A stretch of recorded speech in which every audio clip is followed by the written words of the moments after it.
فرمائے نگاہ حرام تمہارے وجود میں حسرت پیدا کرتی ہے، اور حسرت تمہارے وجود میں غم پیدا کرتی ہے، اور غم تجھے نا امید بناتا ہے، تو تمہاری پوری زندگی ڈپریشن میں چلی جائے گی۔ میں مثال دے رہا ہوں، ایک فقیر ہے جو بھوکا ہے، جس نے 2 دن سے کھانا نہیں کھایا، دوسرا فقیر بھی ہے جس نے 2 دن سے کھانا نہیں کھایا۔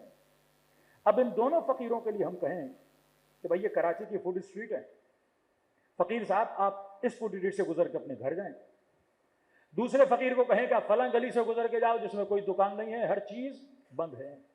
اب بتائیے کہ یہ فقیر جو بند گلی سے گزر کے گھر جائے گا، گھر پہنچے گا، اس کی کیفیت کیا ہوگی؟ اور وہ فقیر جس کی جیب میں ایک پائی نہیں، فوڈ اسٹریٹ سے ہوتا ہوا گھر پہنچے گا، اس کی کیفیت کیا ہوگی؟ یہ حسرتوں کو لے کے پہنچے گا۔ بھوکا آدمی مرغے چرغے ورغے دیکھے گا، اندر کیا پیدا ہوگی؟ حسرت، غصہ، طلب۔ اب گھر جائے گا، کہیں گے فقیر صاحب یہ آدھی پیاز ہے، آدھا روٹی کا ٹکڑا ہے، کیونکہ فقیروں گھر میں تو کچھ ہے نہیں، اسے کھا لو، کہ میں تو مرغے دیکھ کے آیا ہوں، آدھی روٹی کون کھائے گا؟ اسے اس روٹی سے نفرت ہو جائے گی، اسے اس آدھی پیاز سے نفرت ہو جائے گی۔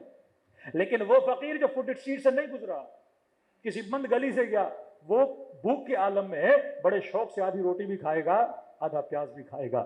فرمایا اگر حسرتوں نگاہ ڈالو گے تو اندر کیا پیدا ہوگی؟ حسرت پیدا ہوگی۔ ہاں اگر جیب میں 10,000 ہیں تو جا بازار میں تاکہ اپنی حسرت کو پورا کر سکو، لیکن ایک پھوٹی کوڑی تمہارے جیب میں نہیں ہے اور ایسے روڈوں سے گزرو کہ جن چیزوں کو دیکھ کے خواہش بھی ہو پر خرید نہ سکو، تو کیا پیدا ہوگا؟ حسرت پیدا ہوگی۔ تو معصوم فرماتے ہیں نگاہ حرام تجھے نقصان دیتی ہے۔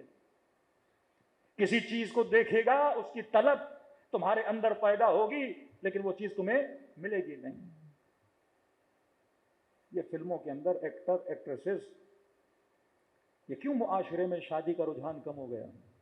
کیوں لوگوں کی پسند اتنی مشکل ہو گئی؟ پہلے زمانے میں جوان کے لیے رشتہ آتا تھا، فوراً اللہ کا شکر کرتا تھا، بھائی کوئی رشتہ آ گیا، شادی کر لیتا تھا۔ ابھی ایک فوٹو، دوسرا فوٹو، تیسرا فوٹو، والدہ کہتی مولانا اس کو سمجھائیے، کسی پہ بندہ روک ہی نہیں رہا، اتنا سخت مزاج ہو گیا۔ کیوں؟ کیونکہ ویرائٹی، یہ نیٹ ورک آف دجال نے ویرائٹی اتنی بڑھا دی، حسرت کا میدان اتنا بڑا کر دیا کہ نسل جوان اپنی سلیکشن میں محدود ہو گئی۔ وہ بالی ووڈ ہو، وہ ہالی ووڈ ہو، یا آپ کی ڈرامہ انڈسٹری ہو، یہ نظام بڑا دقیق نظام ہے، شیطان کا نظام، رسالت شیطان جو لوگوں کو اپنی طرف کھینچتا ہے۔ اس کے مد مقابل اہل بیت کا نیٹ ورک ہے نا، اس نیٹ ورک میں کیونکہ شیطان کا مقابلہ اتنا مشکل ہے کرنا، جب تک آپ کی عقل علم کے ذریعے سے، اہل بیت سے تمسک کے ذریعے سے مضبوط نہیں کرتے، آپ اس نظام سے بچ ہی نہیں سکتے۔ پوری دنیا میں حسن کا مقابلہ ہوتا ہے، اگر پارٹیسپیٹ 1000 خواتین ہیں اس میں، پھر ان 1000 میں سے 10 کو چنا جاتا ہے، پھر ان 10 میں سے 1 کو چنا جاتا ہے۔ مطلب دنیا کے حسین ترین چہرے وہاں جمع ہوتے ہیں، ان میں سے بھی حسین ترین چہروں کو جمع کیا جاتا ہے، پھر یہ جو سب سے حسین بنتے ہیں، نمبر 1، نمبر 2، نمبر 3، نمبر 4، پھر یہ شوبز میں جاتے ہیں، پھر ان کو ایز اے ایکٹر فلموں میں لیا جاتا ہے۔ اب جب یہ فلم میں آتا ہے، پورا معاشرہ، پوری سوسائٹی جو ڈرامہ اور فلم انڈسٹری کو دیکھتی ہے، جب ان چہروں کو دیکھتی ہے تو اس کے ذہن میں ایک روڈ میپ بنتا ہے کہ معیار حسن کیا ہے، اس کے اندر حسرتیں پیدا ہوتی ہیں۔ اب جب یہ جوان شادی کے لیے جاتا ہے تو وہ جو چہرے ہائے حرام اس کے ذہن میں ہے، ان چہروں کو ان سے کمپیئر کرنے لگتا ہے۔ ایران میں چند سینما کے ایکٹریسز نے بیوٹی اور سرجری کے آپریشن کروائے اور اپنے ناک کو آپریشن کروائے، پوری قوم کی لڑکیوں نے ناک کٹوا دیا۔ سیلیبریٹی میں کیوں کہتا ہوں خطرناک ہیں؟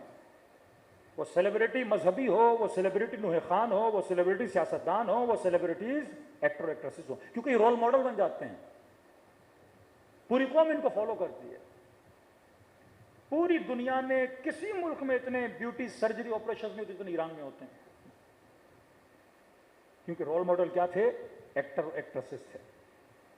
اب رول ماڈل جو کرے گا، جو نوجوان نسل ہے وہ کرتی ہے۔ آپ کے نوح خان جیسے کپڑے پہنیں گے نسلیں پہنیں گے، کیونکہ بچے کس کو فالو کر رہے ہیں؟ رول ماڈل بنا دیا نا۔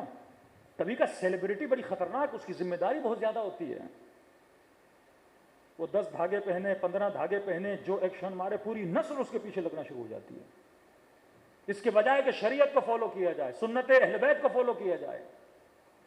اب انسان کو پتہ ہونا چاہیے کہ میں نیٹ ورک بنا رہا ہوں یا نیٹ ورک کو خراب کر رہا ہوں، میں قوم اور بچوں کے درمیان کوئی سنت حسنہ پیدا کر رہا ہوں یا کوئی بدعت پیدا کر رہا ہوں، ان کو اچھی عادتوں کی طرف لا رہا ہوں یا بری عادتوں کی طرف لا رہا ہوں۔ تو مولا قانون دے رہے ہیں، فرمایا نگاہ حرام اے جماع تمہارے وجود میں حسرت کو پیدا کرتی ہے، کیونکہ خواہش پیدا ہوگی، اور خواہش کو پورا نہ کر سکو گے تو مایوس ہو جاؤ گے، اور جب مایوس ہو جاؤ گے تو دین سے پیچھے ہٹ جاؤ گے، پھر اللہ سے شکایتیں کرنا شروع کر دو گے، پھر انزائٹی، پھر ڈپریشن، پھر ڈاکٹر کے پاس، پھر مختلف نشوں میں، پھر مختلف چیزوں میں پڑ جاؤ گے، تمہاری زندگی کیا ہو جائے گی؟ تباہ و برباد ہو جائے گی۔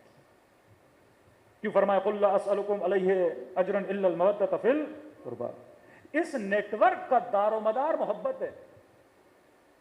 آپ کو مولا حسین جوڑتے ہیں محبت کے ذریعے سے، پاک محبت، صاف محبت، ایک ایسی محبت جس میں نجاست کا کوئی اندیشہ نہیں ہے، خلوص، ایثار، سبیلے لگاتے ہو محبت میں نا۔ محبت کیا سکھاتی ہے؟ قربانی سکھاتی ہے۔ اپنی جیب سے پیسہ نکال کے امام حسین پہ لگانا قربانی ہے نا۔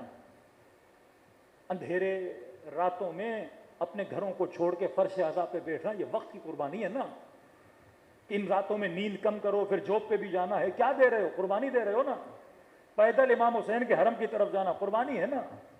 5-5 6-6 لاکھ روپے خرچ کر کے بندہ کربلا کی زیارت کو جائے، کیا اس جوان کا دل نہیں کرتا سوئٹزرلینڈ چلا جائے؟ کیا اس کا دوسروں کی طرح دل نہیں کرتا ترکی ورکی کا ٹرپ لگا دے؟ لیکن دوسری نسلیں اپنے بچوں کو کہاں بھیج رہی ہیں؟ سیر و تفریح کے لیے ٹھنڈے اور نرم علاقوں میں۔ لیکن اس بچے کے اندر اتنی محبت آ گئی، کہتا نہیں پیسے جمع کر کے میں نے کہاں جانا ہے؟ حسین کے یہاں جانا ہے۔ کربلا پاؤں میں چھالے، گرمی کا نہیں، کیونکہ اس نیٹ ورک نے آپ کے دل میں محبت پیدا کر دی۔ اب فرمایا یہ محبت تجھے پاک بناتی ہے، کیونکہ محبت بڑی خطرناک ہے۔ محبت جہنم تک لے جاتی ہے، محبت جنت تک لے جاتی ہے۔